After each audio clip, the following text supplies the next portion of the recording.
మీ ఫ్యామిలీలో first millionaire అవ్వాలనుకుంటున్నారా? అయితే ఇలా చేసి చూడండి.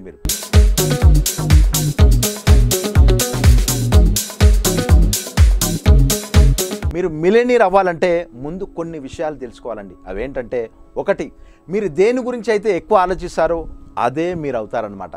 అంటే మీరు ఏది అనుకుంటే అది జరుగుతుంది, మీరు ఏదైతే ఆలోచిస్తారో అదే జరుగుతుంది, మీరు ఏదైతే ఆలోచిస్తారో దాన్నే మీరు అట్రాక్ట్ చేసుకుంటూ ఉంటారనమాట. మీకు నిజంగా ఎక్కువ మనీ కావాలంటే మీరు ఎక్కువ దాని గురించి ఆలోచించాలి. ఎలా సంపాదించాలి, సంపాదించిన వాటిని ఎలా సేవ్ చేయాలి, లాంటి వాటి గురించి మీరు ఆలోచిస్తూ ఉండాలండి. Second one, affirmations. మీరు ఏదైతే చేయాలనుకుంటున్నారో అది మీకు చాలా క్లారిటీగా ఉండాలన్నమాట. మీ అఫర్మేషన్స్ అనేవి ఎంత క్లియర్గా ఉంటే మీ గోల్ కూడా అంత క్లియర్గా తెలుస్తూ ఉంటుంది, అంత క్లియర్గా అచీవ్ కావడానికి అవకాశం ఉంది. థర్డ్ వన్, మీ పాస్ట్ అనేది మీ ఫ్యూచర్ని ఎప్పటికీ డిసైడ్ చేయొద్దండి. మీరు ప్రెజెంట్ ఏదైతే చేస్తున్నారో అదే మీ ఫ్యూచర్ని డిసైడ్ చేస్తుంది. ఇంతకుముందు చాలాసార్లు ప్రయత్నించి మీరు ఓడిపోయి ఉండొచ్చు, కానీ ఇప్పుడు అది మ్యాటర్ కాదండి. దాని నుండి మీరు నేర్చుకున్నదే బిగ్గెస్ట్ థింగ్. ఫోర్త్ వన్, గతంలో ఏం జరిగింది అనేది వదిలేయడమే. ఎలాంటి వారినైనా సరే క్షమించేసేయడమే. ఎందుకంటే మీ బాధలకి మెయిన్ రీజనే వేరే వాళ్ళపై గ్రడ్జ్ పెట్టుకోవడం, వాళ్ళ గురించి ఆలోచిస్తూ ఉండడం వల్ల ఎటువంటి ఉపయోగం లేదు.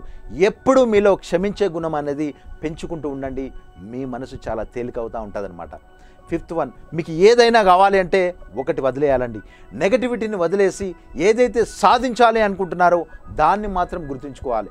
నిజంగా జీవితంలో సక్సెస్ అవ్వాలి అంటే లైఫ్లో ఏ థింగ్స్ అయితే మనల్ని ముందుకు వెళ్లకుండా ఆపేస్తాయో అలాంటి వాటిని వెంటనే వదిలేయడం అండి.